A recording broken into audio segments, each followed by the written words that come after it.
Hello students, welcome to all. आज हम 7th class के 3rd chapter fibre to fabric इसके एक्सरसाइज के क्वेश्चन करने जा रहे हैं जो कि एनसीईआरटी के हैं। तो आप इस वीडियो को एंड तक ज़रूर देखिएगा। इससे रिलेटेड जो चैप्टर है वो हम पहले पढ़ चुके हैं, उसके लिंक मैं डिस्क्रिप्शन में डाल दूँगी, आप वहाँ पर जाकर देख सकते हैं। ज़रा सा मैं आपको ये बता दूँ कि इस चैप्टर में हमने ये पढ़ा था कि सिल्क कैसे ऑब्टेन की जाती है सिल्क वॉर्म से, और जो वूल है वो कैसे ऑब्टेन की जाती है। ये दोनों चीज़ें हम पढ़ चुके हैं और इसी से रिलेटेड जो क्वेश्चन है वो इसमें हम पढ़ेंगे, एक्सरसाइज के क्वेश्चंस।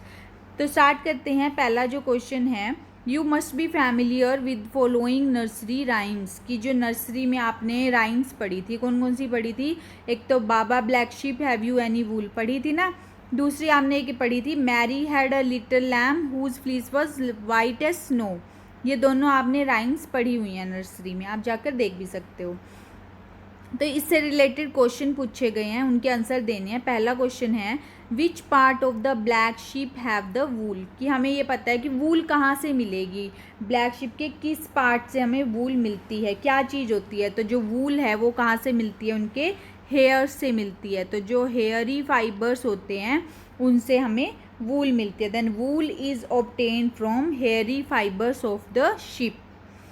नेक्स्ट है, what is meant by white fleece of the lamb. अब इससे है कि ये लैम्ब है, लैम्ब के जो वाइट फ्लीस है जिसको स्नो से कंपेयर किया गया कि स्नो जितने वाइट हैं। तो इसका क्या मतलब हो गया कि जो वाइट फ्लीस है लैम्ब का, इसका मतलब क्या हो गया कि जो वाइट कलर्स के उसके हेयर्स हैं, यानी कि वाइट कलर के जो उसके फर हैं उनसे इसको कंपेयर किया गया है। ठीक है। नेक्स्ट क्वेश्चन है, the silk worm is a caterpillar और a larva.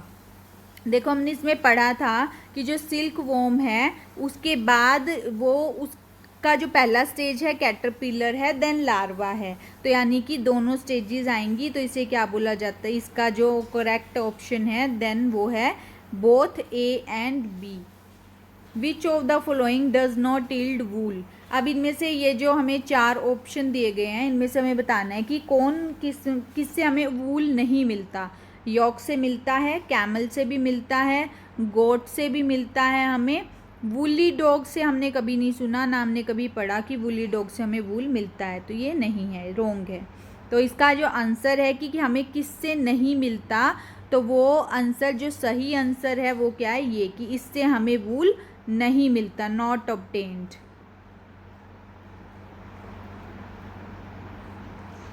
What is meant by following terms. अब इन टर्म्स के हमें वो बताने की इससे हमारा क्या मतलब है। रियरिंग क्या होता है? सबसे पहले रियरिंग जो होता है वो क्या होता है, जैसे डोमेस्टिक एनिमल्स हैं, जैसे शीप हो गया, गोट हो गया, यॉक हो गया, काओ, बफलो, इनको कमर्शियल पर्पजेज़ के लिए पालना।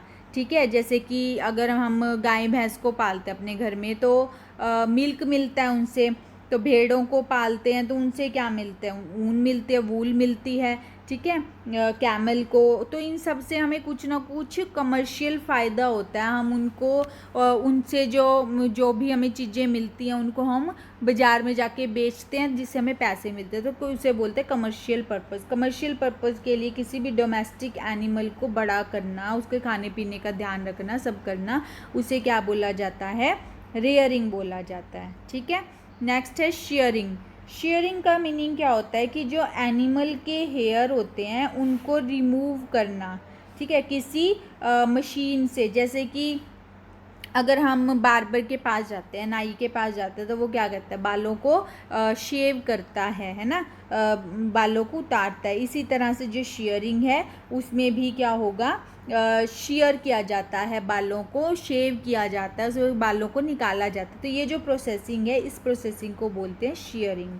नेक्स्ट है सीरीकल्चर। जो सीरीकल्चर है ये क्या होता है? ये एक प्रोसेस है, ये मतलब कि जिसके अंदर क्या होता है, सिल्क वॉर्म्स को पाला जाता है। यानी कि जो सिल्क वॉर्म्स की जो रियरिंग होती है, रियरिंग ऑफ सिल्क वॉर्म्स, उसे बोला जाता है सीरीकल्चर। नेक्स्ट क्वेश्चन है, given below is a sequence of the steps processing of the वूल। की वूल की प्रोसेसिंग क्या है, कौन कौन से स्टेप्स होते हैं जिससे हमें वूल मिलती है। तो इसमें 5-6 स्टेप्स दिए हुए हैं और इसमें मिसिंग कर रखे हैं, ब्लैंक्स हैं, फिल इन द ब्लैंक्स हमें ये करने हैं फिलअप। तो सबसे पहले तो इसने बता ही दिया कि शेयरिंग होती है, जो हमने बात कर ली है। शेयरिंग के अंदर क्या होता है, उसके बालों को उतारा जाता है, शेयर किया जाता है।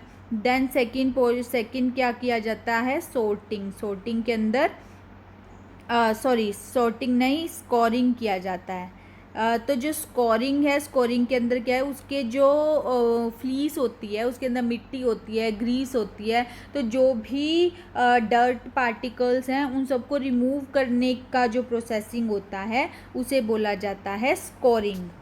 नेक्स्ट है सोर्टिंग। सोर्टिंग के अंदर क्या आ जाएगा, अब जो हेयर्स होते हैं उनके, वो कोई रफ हेयर होगा, कोई सिल्क में होगा, है ना, कोई उनका थिक हेयर होगा, कोई थिन हेयर होगा, कोई अलग कलर का होगा। तो इस तरह से जो हेयर्स होते हैं, सेम सेम क्वालिटी के जो हेयर्स हैं उनको सेम सेम उसको ढेरी बना दी जाती है, अलग अलग कर दिया जाता है सबको। तो उस प्रोसेसिंग को कहा जाता है सोर्टिंग। नेक्स्ट है पिकिंग ऑफ बर्ड्स।